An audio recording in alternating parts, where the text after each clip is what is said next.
સૌને નમસ્કાર. શ્રી સયાજી વૈભવ સાર્વજનિક પુસ્તકાલય અને શ્રી નરેન્દ્ર હીરાલાલ પારેખ જ્ઞાનધામ ચોથા શનિવારની આ મને ગમતું પુસ્તક વાર્તાલાપ શ્રેણી આપ સૌનું સ્વાગત કરું છું. સૌ પ્રથમ ઈશ્વરને પ્રાર્થના કરીએ છીએ કે જે ઘટનાઓ આપણી કાને આવી રહી છે, આજુબાજુ બની રહી છે, એમાં સર્વને સદબુદ્ધિ પણ આપે અને જેઓ આના ભોગ બન્યા છે એ બધાને અને આપણને સૌને વૃંદ દોડતું છૂટું પડ્યું છે. વેકેશન વાંચન ઉત્સવ અમારો પૂરજોશમાં ચાલી રહ્યો છે. આપને જો રસ હોય તો એ કાર્યક્રમની આખી સૂચિ જોજો. 45 દિવસનો પ્રોગ્રામ છે, એક દિવસનો નથી. અને બધું નવું બાળકને આપે. ગીજુભાઈ ભાર વિનાનું ભણતર કંઈ ગયા નથી. એવો સુંદર વેકેશન વાચનોત્સવ પ્રારંભ થયો છે.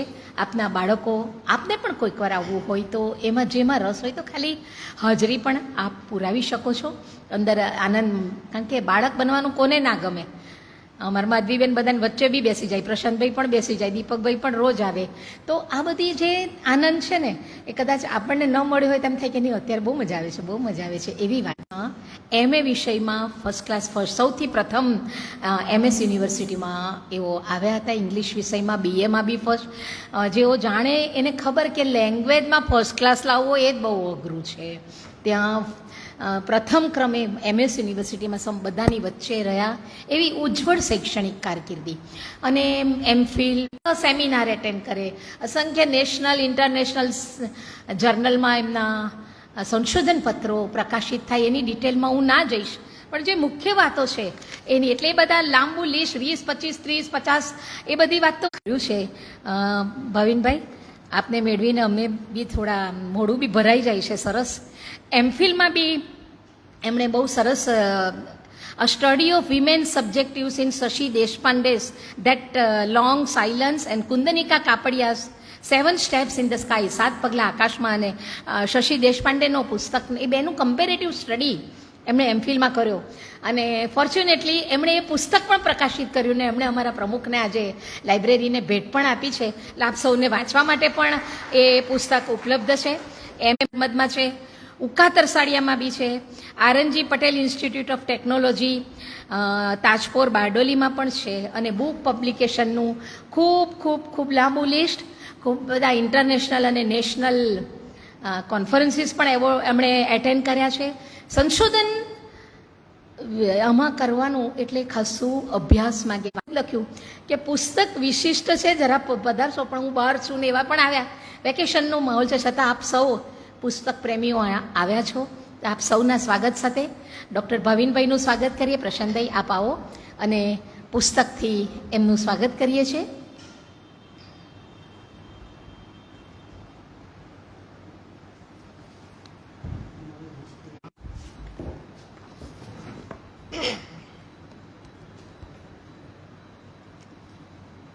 નમસ્કાર. ખૂબ આભાર કીર્તિદાબેન. શ્રી સયાજી વૈભવ સાર્વજનિક પુસ્તકાલય અને શ્રી નરેન્દ્ર પારેખ જ્ઞાનધામ નવસારીના પ્રમુખ શ્રી પ્રશાંતભાઈ પારેખ, માનદ મંત્રી માધવીબેન શાહ, પ્રોજેક્ટ કન્વીનર કીર્તિબાબેન વૈદ્ય અને જ્યોતિબેન જોશી.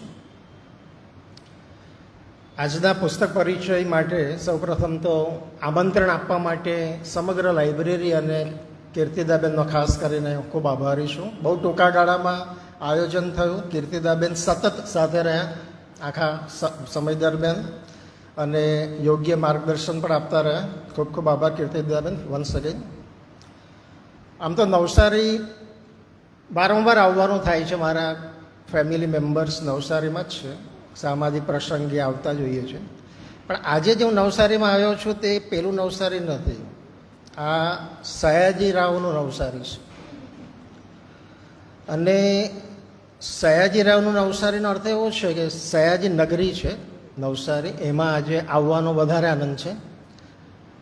હું પોતે પણ વડોદરા ભણ્યો છું, મારી વાઈફ પણ વડોદરાની છે અને વડોદરા MS યુનિવર્સિટી, મહારાજા સયાજીરાવ યુનિવર્સિટીમાં ભણ્યા છે. નીચે ઉપર ચડતા જ સયાજીરાવનું ચિત્ર પણ જોયું. સરસ. તો પછી એ સયાજી નગરી વડોદરા હોય કે વ્યારા હોય કે નવસારી હોય, એ બધામાં એક સામ્યતા છે. સામ્યતા એવી છે કે એ દરેક નગરી પુસ્તકાલયોથી સમૃદ્ધ છે. જો તમારે બીજી નગરીઓ, શહેરો અને સયાજી નગરીનો જો તફાવત કોઈ કાઢવો હોય, લઘુત્તમ સામાન્ય હોય એવું જેવું કંઈક, તો એ આ છે કે એમાં પુસ્તકાલયો સમૃદ્ધ તમને મળશે, અને સાથે સાથે પુસ્તકાલયોની પ્રવૃત્તિ. આ 40-45 દિવસનો જે પ્રોગ્રામ છે બાળકો માટે, કદાચ ગુજરાતની કોઈ જગ્યાએ અમે તો અત્યાર સુધી સાંભળ્યો નથી. હોય છે 7 દિવસના, 10 દિવસના, બધા કદાચ 2 અઠવાડિયાના પ્રોગ્રામ પણ હોઈ શકે. એટલે સેલ્ફ ફાઇનાન્સ પ્રોગ્રામ પણ ચાલતા હોય છે વેકેશન દરમિયાન. પણ આટલા સતત 1 મહિના ઉપર એક બાળકોને એંગેજ રાખવા પુસ્તકો સાથે પુસ્તકાલયમાં આવીને, તો આ એક પોતે જ એક બહુ મોટી ક્રાંતિના એક બીજ છે. અને પુસ્તકાલય જે છે તે પોતે જ એમ જોઈએ તો કે પોતે જ યુનિવર્સિટી છે, અને એનાથી આગળ કહીએ તો પોતે જ એક યુનિવર્સ પણ છે. સામાન્ય રીતે આપણે લાઇબ્રેરીમાં જતા હોય, આખું જે આ પુસ્તક છે, એ પુસ્તકનો જે બેઝિક જો કોઈ ટોન હોય ને તો તે સોલિટ્યુડનો છે, સોલિટ્યુડ. અને કદાચ પુસ્તકાલય જે જગ્યા છે એ તમને સોલિટ્યુડ, એક પરમ શાંતિની અવસ્થા કદાચ તમને આપે, જ્યાં તમે ફક્ત તમે હોવ અને પુસ્તક હોય, બીજો કોઈ એમાં વચ્ચે આવતું નથી, કોઈ ડિસ્ટ્રેક્શન નથી. કારણ કે મોબાઈલ પણ બંધ રાખવા પડે છે, એટલે કોઈ બીજું ડિસ્ટ્રેક્શન હવે આવતું નથી. એટલે પુસ્તકાલય એમ જોઈએ ને તો મારી દૃષ્ટિએ, અને ખાસ કરીને કારણ કે પુસ્તકો છે, વિવિધ વિષયના પુસ્તકો આવે, વિવિધ ભાષાઓના પુસ્તકો છે, વિવિધ દેશોના કલ્ચરના પુસ્તકો. એટલે સામાન્ય રીતે આપણે એક ધારું જીવન જીવતા હોઈએ કે ગુજરાતી કલ્ચર કે ગુજરાતી ભાષી કલ્ચર હોય, અને એમાં પણ ફરી પાછું ભારત જેવા દેશમાં જ્ઞાત જાતના કલ્ચર, તો એક સીમિત કલ્ચરમાં જ આપણું આખું જીવન મોટા ભાગે પસાર થાય. પણ પુસ્તકાલય એક એવી જગ્યા છે કે જે તમને આવા મોનોલિથિક કલ્ચર જે છે, એકાંગી કલ્ચર, અને આ બહુ અગત્યની વસ્તુ છે કે લોકતંત્રની જે પરિભાષા છે. ફોર એક્ઝામ્પલ, હમણાં જ ડૉક્ટર આંબેડકરની જ જન્મ જયંતિ ગઈ 14 એપ્રિલે, અને થોડા દિવસ પહેલાં ફૂલેની પણ ગઈ, મહાત્મા ફૂલેની. ગઈકાલે ફિલ્મ પણ એક રિલીઝ થઈ કોન્ટ્રોવર્સી પછી. તો તમે જોશો એ લોકોના જીવન, તો એ લોકોના જીવનમાં પુસ્તકાલય કેટલું મહત્ત્વનો ભાગ ભજવ્યો છે. ભાઈ, આંબેડકર પાસે એટલીસ્ટ 14,000 પુસ્તકો પણ એમની અંડરલાઈન છે એમના. તો આપણે જોયું કે આખું પરિવર્તન જે આવ્યું તે કદાચ પુસ્તકાલયના માધ્યમ દ્વારા જ આવ્યું. ભારતમાં જે લોકતંત્ર સ્થપાયું જે છે 10 સ્પોક ઝરથુસ્ટ્રામાં પણ કેન્દ્રમાં છે, અને એમાં પહેલો મુદ્દો છે ફ્રીડમનો, સ્વતંત્રતાનો. બીજો મુદ્દો છે ઇક્વાલિટીનો, સમાનતાનો. અને ત્રીજો મુદ્દો છે બ્રધરહુડનો, જે ફ્રેન્ચ રેવોલ્યુશનની ક્રાંતિએ જગતને આપ્યા, અને જે આપણા કોન્સ્ટિટ્યુશનમાં સામેલ થયા. આપણે બહુ લડવું નથી પડ્યું. હા, ભારતીય સ્ત્રીઓએ પશ્ચિમની સ્ત્રીઓની જેમ 100 વર્ષ સુધી લડવું નથી પડ્યું ઇલેક્શનમાં વોટિંગ કરવાના અધિકાર માટે, કે પ્રોપર્ટી રાઇટ માટે. પશ્ચિમમાં ઇંગ્લેન્ડમાં સ્ત્રીઓએ 100 વર્ષની લડત ચાલી, પછી 1918માં એ લોકોને એ મળ્યું. ભારતની સ્ત્રીઓને સ્વતંત્રતાની સાથે જ ઇઝી આ મળી ગયું, એના માટે લડવું નથી પડ્યું. બીજી લડાઈઓ છે. તો આ બધું આ બધા બદલાવની પાછળ ક્યાં ને ક્યાંક આવા પુસ્તકાલયો છે. અને વડોદરાનું કમનસીબ છે કે એણે આંબેડકરને ગુમાવ્યા. થોડા વર્ષમાં, 1-2 વર્ષમાં જ આંબેડકરે રિઝાઇન કરવું પડ્યું, અને સયાજીરાવ પણ રોકી ના શક્યા આ ઘટનાને. તો એ આપણું કમનસીબ પણ છે. પણ એ જ પુસ્તક પ્રેમી આંબેડકર, એ જ પુસ્તક પ્રેમી સયાજીરાવ, અને એ જ પુસ્તક પ્રેમી આપણે બધા જ, તમે બધા જ નવસારીના, સયાજી નગરીના બધા જ સુગના વાચકો.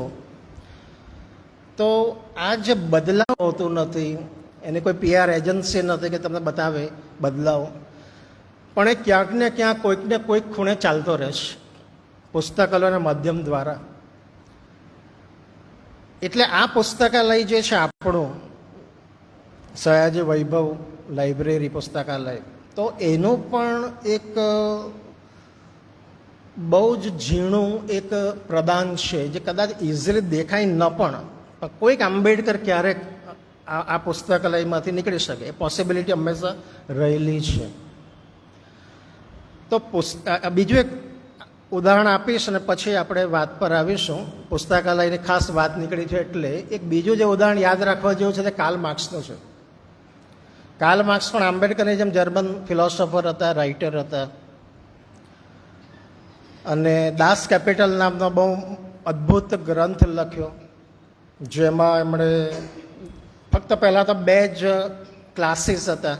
પશ્ચિમમાં class, upper class, lower class, અને પછી ધીમે ધીમે મિડલ ક્લાસને એક વિભાવના ડેવલપ થઈ, પછી અપર મિડલ ક્લાસને એક વિભાવના ડેવલપ થઈ. તો કાર્લ માર્ક્સના જીવનમાં પણ પુસ્તકાલયનું બહુ ભારે પ્રદાન છે અને એને કારણે આખી દુનિયાની પ્રજાના જીવન પણ બદલી કાઢ્યા. આજે જે મિડલ ક્લાસ ને અપર મિડલ ક્લાસની આપણે વાતો કરી છે that is due to Karl Marx. બાકી 2 જ ક્લાસ અસ્તિત્વમાં હતા. ભારતમાં કદાચ કાર્લ માર્ક્સને ગાળો પણ દેવામાં આવે એમાં સમજ વગરની ગાળો છે. માર્ક્સિસ્ટ કહીને આપણે ગાળો દઈએ છીએ, કાં તો માર્ક્સિસ્ટ છે, લેફ્ટિસ્ટ છે. પણ તમે જે દાસ કેપિટલ વાંચશો કાર્લ માર્ક્સનું તો આપણને ખ્યાલ આવે છે કે how empathetically he was concerned with humanity. અને લોકોની સાથે કેટલું એના એક પ્રકારનો લગાવ હતો. મનુષ્યની જે પીડા હતી, સફરિંગ, જે આ લગાવ નિશ્ચયમાં પણ જોવા મળે છે કે જે સફરિંગ છે, પીડા, એમાંથી કઈ રીતે આપણે બહાર આવી શકીએ. તો કાર્લ માર્ક્સની જે હું વાત કરવા માંગતો હતો એ હતી કે કાર્લ માર્ક્સનું ઘણું બધું દેવું થઈ ગયું હતું અને લેણદાર હતા તે બધા વારંવાર એને હેરાન કરતા હતા અને એની જે પોસિબિલિટી નહોતી કદાચ આપી શકવાની તે સમયે. એટલે એ શું કરતો કે આવા એક પુસ્તકાલયમાં ચાલ્યો જાય સવારથી જ અને એમાંથી બહાર નીકળે જ નહીં. પુસ્તકાલય કે એવી જગ્યા હતી જ્યાં લેણદારથી બચી શકે. એ લેણદાર હતા એના બધા તે અંદર ઘૂસી શકતા નહોતા. અહીંયા કે એને ફ્રીડમ હતું એનાથી બચવાનું. અને એણે એટલા બધા પુસ્તકો વાંચ્યા આંબેડકરની જેમ જ, અને એમાંથી જે વિઝન ડેવલપ થયું હ્યુમાનિટી માટેનું, માનવ જાત માટેનું વિઝન, તો એણે આખી દુનિયાને બદલી કાઢી. એ ચિંતાને બદલી કાઢી. જેટલા બધા આપણે જે હકની વાતો કરીએ છીએ કે આટલા કલાકની નોકરી, આટલા કલાકનું આમ, એના સેલરી હોવી જોઈએ, વર્કલોડ, પછી ઓવર ટાઈમ, આ બધા જ કન્સેપ્ટ કાર્લ માર્ક્સમાંથી મળ્યા છે. અને Ambedkar was very much indebted to Karl Marx. Ambedkar પર જો સૌથી વધારે કોઈ પ્રભાવ હોય પશ્ચિમના કોઈ ફિલોસોફરનો તો તે કાર્લ માર્ક્સનો હતો. અને જે કોઈ આપણે આજે વ્યવસ્થા જોઈએ છીએ નોકરીમાં, કે પછી મિલ મજૂરો કે મિલ કામદારો, જે થોડી ઘણી વ્યવસ્થા આપણી છે, પેન્શનની વ્યવસ્થા બધી, તો એનો પ્રભાવ બધો જ કાર્લ માર્ક્સનો છે. So we are also indebted to Karl Marx and the library. એટલે આ બહુ વિશાળ અર્થમાં લાઇબ્રેરીનું મહત્ત્વ છે આપણા બધાના જીવનમાં અને એને આપણે એક્સપ્લોર કરવું જોઈએ વધારે વધારે. આજે શનિવાર છે, દર અઠવાડિયે શનિ રવિ આવે છે અને બધા પ્રલોભનો લઈને આવે છે શનિ રવિ, અને બધા પ્રલોભનો છોડીને આપણે જ્યારે અહીંયા આવીએ છીએ. So for that I salute you.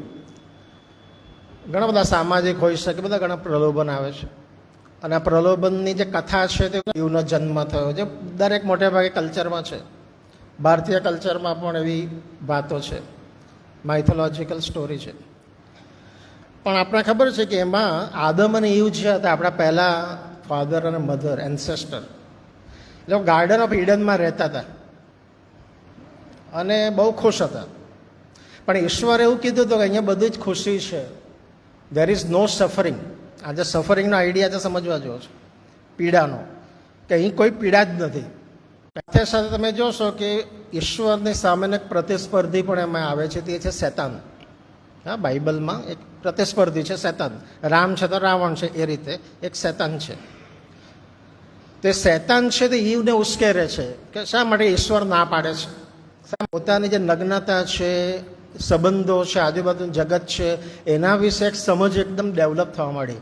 પેલું જે પ્યોર ઇનોસન્સ હતું, ઇનોસન્સ ચાલ્યું ગયું અને એક એક્સપિરિયન્સની અવસ્થા ડેવલપ થઈ. અને એ જે ફ્રૂટ હતું એ આ ફ્રૂટ હતું fruit of knowledge. That is symbolic છે અને એનો આપણે ટેસ્ટ કરવાનો છે. પણ બાઇબલની સ્ટોરીમાં એવું છે કે ફ્રૂટ ઓફ નોલેજ ખાઈને એ લોકોનું સફરિંગ ચાલુ થયું, પીડા ચાલુ થઈ ગઈ. અને પછી ઈશ્વરે એવું કીધું કંઈ વાંધો નહીં, તમારે ભલે પીડા છે પણ વર્ષો પછી મારો સન આવશે અને તમને આ પીડામાંથી મુક્ત કરશે એના ટીચિંગ દ્વારા, અને એ રીતે તમને રિડિમ્શન મળશે, એમાંથી બહાર આવશો પીડામાંથી. And that son is Jesus Christ. તો એક બાઇબલની સ્ટોરી છે. પણ આ જે ફ્રૂટ, તો એમાં 1844માં એનો જન્મ, 1900માં મૃત્યુ, એટલે આશરે 56 વર્ષ જેટલું જ આયુષ્ય હતું એનું. એ જ્યારે એનો જન્મ થાય છે, જે સ્ટોરી છે, નેરેટિવ જે છે, આપણી પાસેનો બાયોગ્રાફી પણ છે, એની ઓટોબાયોગ્રાફી પણ છે. નીત્સે એવો વ્યક્તિ છે જેણે 14 વર્ષની ઉંમરે ઓટોબાયોગ્રાફીનું લખવાનું ચાલુ કરેલું. Okay, philosophical writing he started doing at the age of 14. એટલે એનામાં પ્રતિભા પહેલેથી જ હતી, લેખનની પ્રતિભા. કવિ પણ છે અને કાવ્ય સંગ્રહ પણ એનો છે નીત્સેનો. પણ બેસિકલી આપણે જોઈશું કે એના જે રાઇટિંગ્સ છે એ ફિલોસોફિકલ તત્વ જ્ઞાનના લેખનો છે. અને આ જે બુક છે એને એ ફિક્શન પણ છે આમાં, એટલે નવલકથાના સ્વરૂપ છે નો. ત્યારે એવું કહેવાય છે કે એના ફાધર હતા તે પાદરી હતા, ચર્ચમાં જ. એ લોકો જ્યાં રહેતા હતા ગામમાં, ત્યાં એના ફાધર ચર્ચમાં પાદરી હતા. એટલે બહુ ધાર્મિક કુટુંબ જે કહી શકાય, એમાં જ એનો ઉછેર થયો. ફાધર પોતે જ પાદરી, જે રીતે અબ્દુલ કલામના ફાધર હતા પોતે જ મોસ્કમાં હતા, બરાબર. તો કહેવાનો અર્થ એ છે કે એ જ્યારે જન્મ થાય છે સવારના 10 વાગ્યાની આજુબાજુ, ત્યારે ચર્ચના બેલ વાગતા હતા. ચર્ચમાં કોઈ પ્રેયર હતી અને બેલ વાગતા હતા. એટલે એનો જન્મને ધાર્મિક રીતે જોવામાં આવ્યો કે આ બહુ એક ચર્ચના બેલ પણ વાગે છે, આ બાજુ છોકરાનો પણ જન્મ થયો છે, એટલે બહુ જ ધાર્મિક રીતે બહુ જ સરસ એક ઘટના છે. ઈશ્વરે પોતાનો એક દૂત જ મોકલી આપ્યો આજે ફરી પાછો. એ રીતે એના જન્મને જોવામાં આવ્યો. અને ફાધર પોતે જ ચર્ચના ઈશ્વરનો કે કુદરત જેને કહીએ એનો હેતુ કંઈક જુદો હતો. કારણ કે આ છોકરો મોટો થઈને એવું ડિક્લેર કરવાનો હતો કે ગોડ ઇઝ ડેડ, ભાઈ ઈશ્વર મૃત્યુ પામ્યો છે.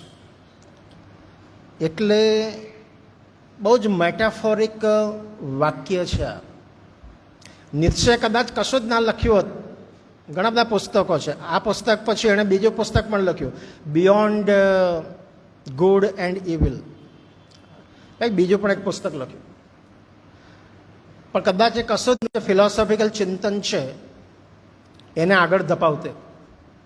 આજે 100 વર્ષ પછી પણ આપણે નીત્સેને યાદ કરીએ છીએ. નીત્સે જ્યારે જીવતા હતા ત્યારે બહુ એટલા લોકપ્રિય પણ નહોતા. He was not a popular writer. એના કરતાં XYZ કોઈ પણ હોય તે પોપ્યુલર હોઈ શકે. પણ એના મૃત્યુ પછી એની જે મહત્તા છે, એના મૃત્યુ પછી ધીમે ધીમે ખબર પડવા માંડી. અને એ મહત્તા એટલી બધી હતી કે ફક્ત ફિલોસોફીના એરિયામાં જ નહીં, પણ એ સિવાયના સાયકોલોજી હોય કે પછી હી વોઝ અ ફિલોલોજિસ્ટ, એટલે ભાષાશાસ્ત્રી પણ હતા. એનો બેઝિક રસ ભાષાશાસ્ત્રમાં જ હતો. અને 24 વર્ષની ઉંમરે જ એને સ્વિટ્ઝરલેન્ડના યુનિવર્સિટીમાં પ્રોફેસરશિપ પણ મળી, જે એ જમાનામાં બહુ મોટી વસ્તુ હતી. 24 વર્ષની ઉંમરે જ પ્રોફેસરશિપ ભાષાશાસ્ત્રી. પણ નસીબ એવું હતું કે એનું સ્વાસ્થ્ય, એટલે આવા ઘણા બધા સામાજિક ઇસ્યુ, શારીરિક ઇસ્યુ બધા એને જીવનમાં આવ્યા. પણ એ બધાથી ઉપર વટ જઈને જે વાત કરે છે અને આપણાને એક પ્રેરણા આપે છે ઉપર વટ જવાની. So that is very important.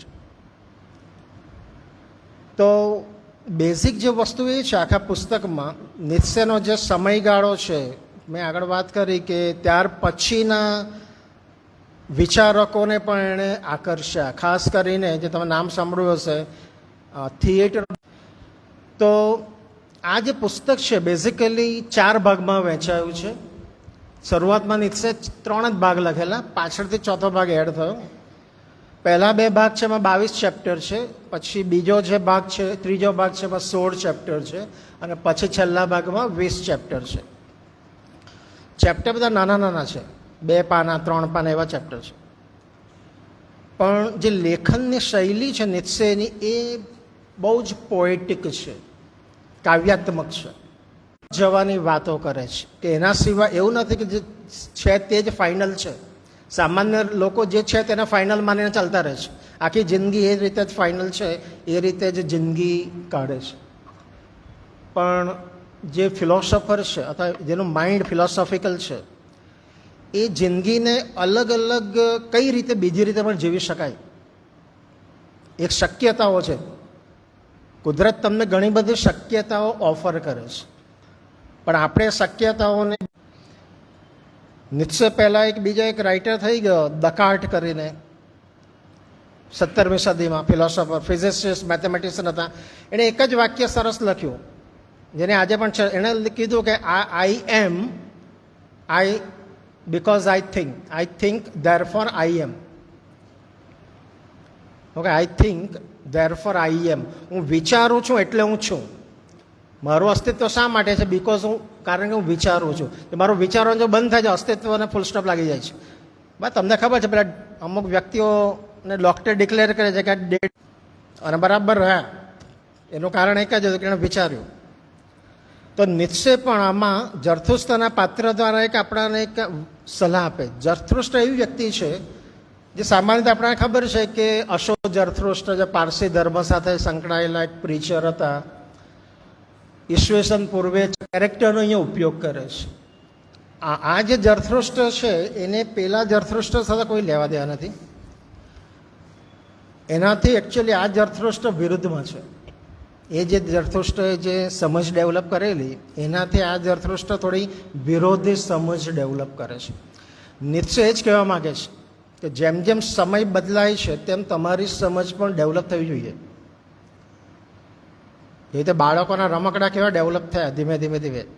એક જમાનો એવો હતો, તમને જો બરાબર જોશો કલ્ચર કઈ રીતે બદલાય છે, તો વર્ષો સુધી એક જ રમકડું પેઢી દર પેઢી ચાલતું હતું.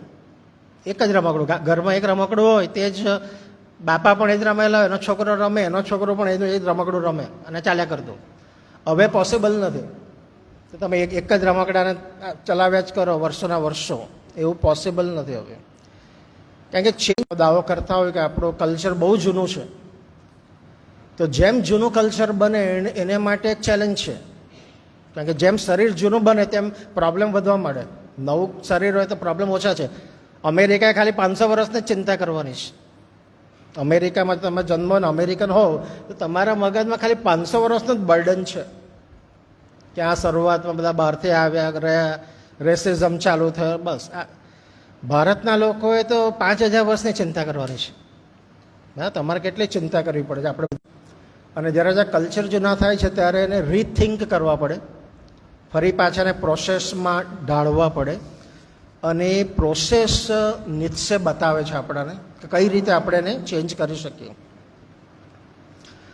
તો મુખ્ય પાત્ર છે જરથુસ્ત્ર. એ 10 વર્ષ જંગલમાં એક પર્વત, પછી બધા અલગ અલગ લોકોને મળે છે.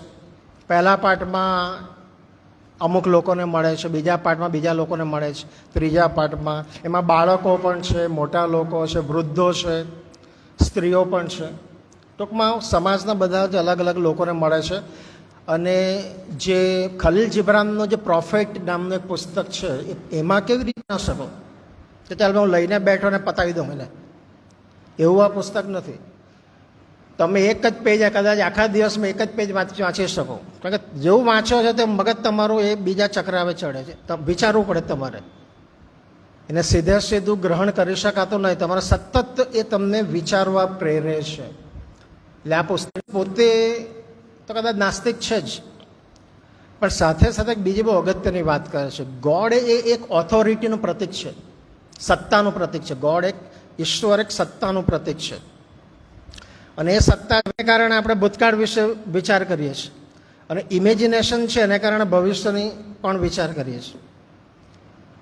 એટલે ભૂતકાળની વિશે તો વિચારીએ, પણ આપણે મર્યા પછીનું પણ જગત ક્રિએટ કર્યું ઓનલી બિકોઝ ઓફ ઇમેજિનેશન, જે બીજા કોઈની પાસે નથી. પ્રાણીઓ પાસે પણ મેમરી છે, કૂતરાથી એટલે બધા પાસે મેમરી છે, પણ ઇમેજિનેશન એ નથી. એટલા માટે પ્રાણીઓ આવા જગત ક્રિએટ નથી કરતા જે આપણે ક્રિએટ કરીએ છીએ. મૃત્યુ પછીનું એક જગત, અલગ અલગ સ્વર્ગ, નર્ક, ગરુડ પુરાણ જો તમે વાંચો તો ધ્રુજી જાઓ. હમણાં હું ગરુડ પુરાણ વાંચતો હતો વચ્ચે, તો એમાં એક વસ્તુ એવી આવી કે કોઈ એટલે શિક્ષક તરીકે કે કોઈ તમારા સ્ટુડન્ટ જો બરાબર તમે ક્લાસ એટેન્ડ ના કરતા હો, તમે એટલે સારા વિદ્યાર્થી ના હો, તો આવતા જન્મે તમારો પ્રાણી તરીકે જન્મ થાય. ના, ગરુડ પણ એવું કહે છે. એ પ્રાણી કયું છે ને છોકરાઓ રેગ્યુલર હવે આવતા થઈ એવું પણ નથી, પણ એક ડર જે ઊભો થાય છે આપણા બધામાં એમ. એટલે ગોડ એક એનું પ્રતીક છે, કંટ્રોલ મિકેનિઝમ છે જે આપણા જીવનને સતત કંટ્રોલમાં રાખે છે. હવે જ્યારે ડેડ થાય છે, ગોડ ઇઝ ડેડનો અર્થ એવો છે કે પરંપરાગત જે મૂલ્યની વ્યવસ્થા છે એ હવે ડેડ થાય છે. એમાંથી હવે આપણે બહાર આવવું પડશે. પરંપરાગત મૂલ્યો, સામાજિક મૂલ્યો હોય, ધાર્મિક મૂલ્યો હોઈ શકે, કોઈ પણ પ્રકારના મૂલ્યો, એમાંથી આપણે જ્યારે બહાર આવીશું, અથવા એનું એવું કેવું છે કે ઓલરેડી આપણે એ મૂલ્યો તૂટી ચૂક્યા છે. એનું એક કારણ એવું છે, શા માટે આ વિધાન નિત્સે કહે છે. નિત્સેની સાથે એ સદીમાં એક બહુ અગત્યનો બીજો એક વિચારક થયો, ચાર્લ્સ ડાર્વિન, અને એણે એક થિયરી આપી, થિયરી ઓફ ઇવોલ્યુશન, ઉત્ક્રાંતિની થિયરી. એ ઉત્ક્રાંતિવાદની થિયરી જે બાઇબલના જે ગોડ છે એ ગોડને ટોટલી રિજેક્ટ કરે છે. કારણ કે બાઇબલની થિયરી પ્રમાણે ઈશ્વરિટી જે હતી અત્યાર સુધીની authority, that is now dead. એટલા માટે જ્યારે આપણે આવી કોઈ ઓથોરિટીમાં માનતા હોઈએ ત્યારે બાળપણથી જ આપણે બાળકોના મગજને શું કરીએ છીએ, આવા કોઈ ચોક્કસ ચોકઠામાં એનો સોશિયલાઇઝેશન એવી રીતે થાય છે, સામાજિકીકરણ એ ચોક્કસ ચોકઠામાં જ ભેગો થઈ જાય છે. એ રીતે જ એનું વર્તન આપણે કેન્દ્રિત કરી દઈએ છીએ.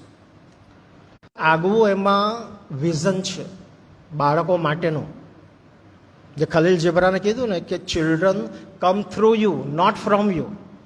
બાળકો તમારા વાટે આવે છે, તમારા માથે નથી આવતા.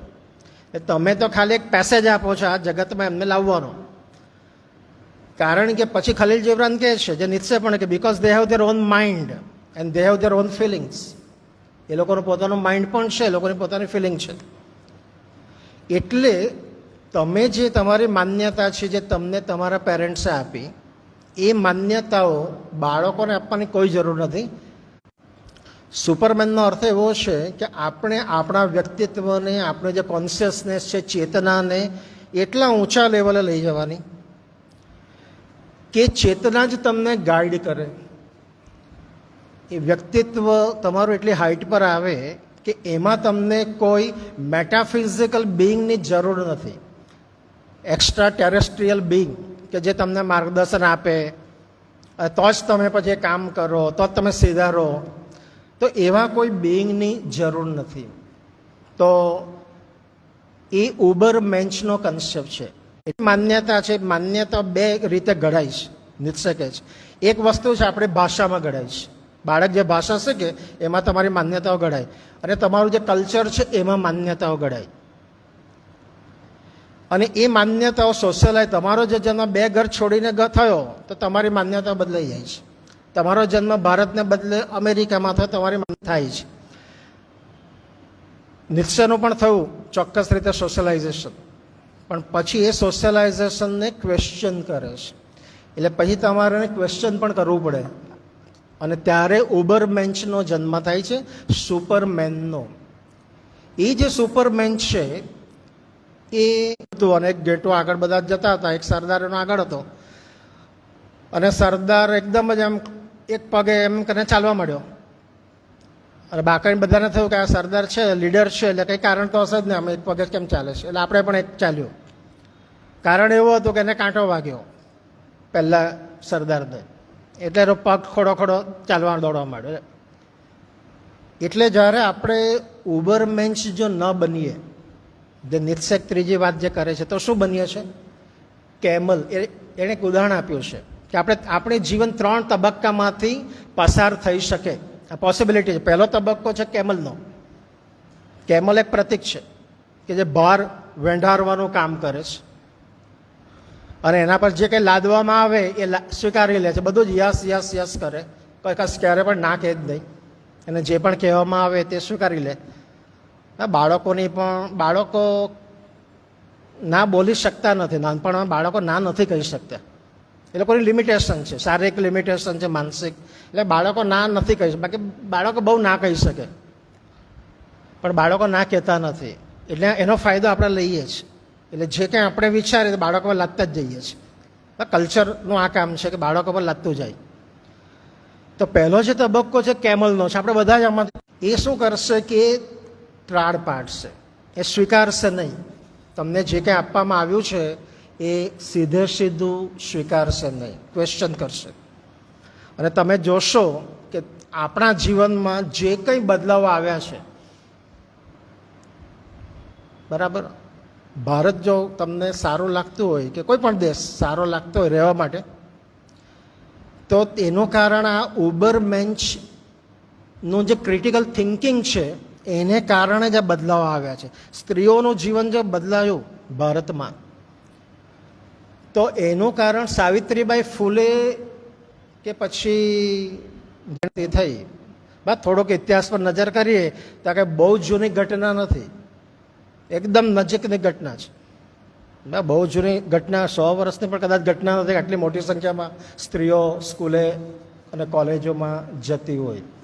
હજુ પણ ગુણોત્સવ ઉજવવો પડે છે આપણે. એટલે આ જ બધા વ્યક્તિત્વો છે, એ બધા ઉબરમેન્સ જેવા વ્યક્તિત્વો છે. હવે આ વ્યક્તિત્વ કોઈ પ્રશ્ન હતો તો લડવા તૈયાર જ છે, ચાલો ને લડીએ. આ બાજુ કૌરવો પણ લડવા રેડી જ છે. અર્જુનને થોડા પ્રશ્નો થયા, કેમ લડવાનું, શા માટે લડવું જોઈએ, એ બધા પ્રશ્નો અર્જુનને થયા, બીજા કોઈને થયા નથી. અને એ જે પ્રશ્નો થયા એમાંથી ગીતા મળે છે, બરાબર. તો એ જે ઉબરમેન્સની જે વિચારવાની શક્તિ છે અલગ રીતે, એને કારણે જ આ દુનિયાને કલ્ચર બદલાય છે. એ 2%, 4%, 10% કદાચ લોકો હોઈ શકે, એને કારણે જ આ દુનિયા બદલાય છે. બાકી તો પેલો રગસ્ય ગાડાની જેમ જ દુનિયા ચાલતી રહે છે, અથવા ચાલી પણ હતી પહેલાં પણ. એમાં ખાસ કંઈ બહુ કામ કરવાનું આવતું નહોતું બીજાને. આવા ઘણા બધા એક્ઝામ્પલ છે જે ઉબરમેન્સના એક્ઝામ્પલ છે. અને ઉબરમેન્સ એવું વ્યક્તિત્વ છે જે પોતાની બધી જ શારીરિક માનસિક નબળાઈઓ ત્રુટિઓને ઓળંગીને કશુંક પ્રાપ્ત કરે છે. એવું નથી કે એને ઇઝીલી મળી જાય છે.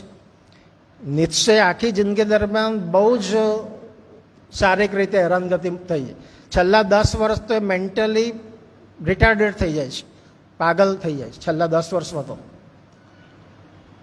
પણ એ બધું પ્રાપ્ત કર્યા પછી એક સમજ જે ડેવલપ થઈ, ફોર એક્ઝામ્પલ, એટલે બીજી જે વાત જે નિશ્ચય કરે એ છે કે તમારે સફરિંગને એક્સેપ્ટ કરવાની છે. આ સફરિંગ આવશે જીવનમાં, but you have to accept. એની બહુ કમ્પ્લેન કરવાની જરૂર નથી. એને ક્રિએટિવલી કઈ રીતે યુઝ કરી શકાય, સફરિંગને, પીડાને, જીવનની, એના વિશે આપણે ફોકસ કરવું જોઈએ. બહુ જાણીતું નામ છે નહીં, પણ એ તો 70-77 વર્ષ જેટલું જીવ્યા. પણ એમાં એવું હતું ન્યુરોનમાં, મોટર ન્યુરોનના રોગમાં, કે એનું શરીર કામ કરતું બંધ થઈ જશે, ખાલી મગજ કામ કરશે, પણ શરીર કામ કરતું બંધ થાય. એટલે 10 થી 12 નર્સ રાખવી પડતી એણે. And he was the chair of the Galileo chair at Oxford or Cambridge. અને આઇન્સ્ટાઈન પછી સૌથી વધારે બુદ્ધિશાળી વ્યક્તિ તરીકેની ગણના હતી સ્ટીફન હોકિંગની. પણ ડૉક્ટરે કીધું હતું કે એનું ફક્ત શરીર, મગજ જ ચાલશે, શરીર નહીં. આપણું ઊંધું છે, આપણું શરીર જ ચાલે, મગજ નથી ચાલતું. ઇન્ટરનેશનલ લેવલે એના લેક્ચર્સ ગોઠવાય છે, પોઝિટિવ થિંકિંગના લેક્ચર ગોઠવાય છે. લગ્ન પણ કર્યા છે, બાળકો પણ છે. અને તમે જેટલી ગેમ રમો છો બધું જે કરે છે. મને સ્વિમિંગ નથી આવડતું, 2 હાથ પગ છે છતાં એ સ્વિમિંગ પણ કરે છે. નિક બુજી ઇઝી નથી. આજે ભલે એના નામે યુનિવર્સિટી છે, પણ નર્મદ જ્યારે હતા ત્યારે કોઈ એને લગ્ન પ્રસંગે જમવા પણ બોલાવતું નહોતું. જ્ઞાત બહાર કાઢી મૂકેલો નર્મદને. આજે ભલે યુનિવર્સિટી છે, પણ છતાં એ સફરિંગને એક્સેપ્ટ કરે છે, એમાંથી એક વિઝન ડેવલપ કરે છે. એ વિઝન આજે 100 વર્ષ 150 વર્ષ પછી આપણને કામ લાગે છે. અને આપણે જે થોડી ઘણી સારી જિંદગી જીવીએ છીએ, ધેટ ઇઝ ડ્યુ ટુ ધીસમાં બાળક બનવાનો એ સૌથી અગત્યનો તબક્કો છે. બાળકનું જીવન જો તમે બરાબર એનાલાઇઝ કરો તો જે વિરોધ કરતા પણ શીખ્યા, જીવનમાં જે આપ્યું તે લયા ના કર્યો, વિરોધ કર્યો અને કશોક નવું સર્જન કર્યું. ફક્ત વિરોધ નહીં પણ સર્જન, સાથે સાથે સર્જનાત્મકતા પણ એમાં જોડાયેલી, ક્રિએટિવિટી.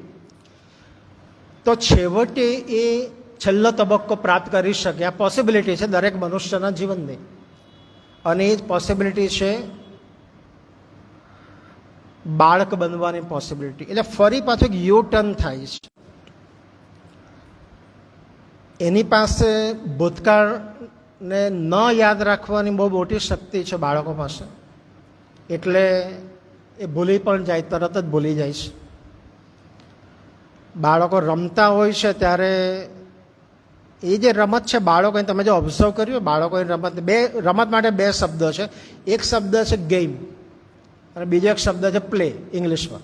નિયમો સતત બદલાયા કરે છે બાળકોના. એટલે કોઈ ફિક્સ્ડ જીવન જીવતું નથી. આપણે જેમ મોટા થઈએ તેમ શું કરવા માંડીએ છીએ? ગેમ ક્રિએટ કરીએ છીએ. The game of life, not the play of life. જીવનને એક ચોક્કસ બંધારણમાં બાંધી દઈએ છીએ.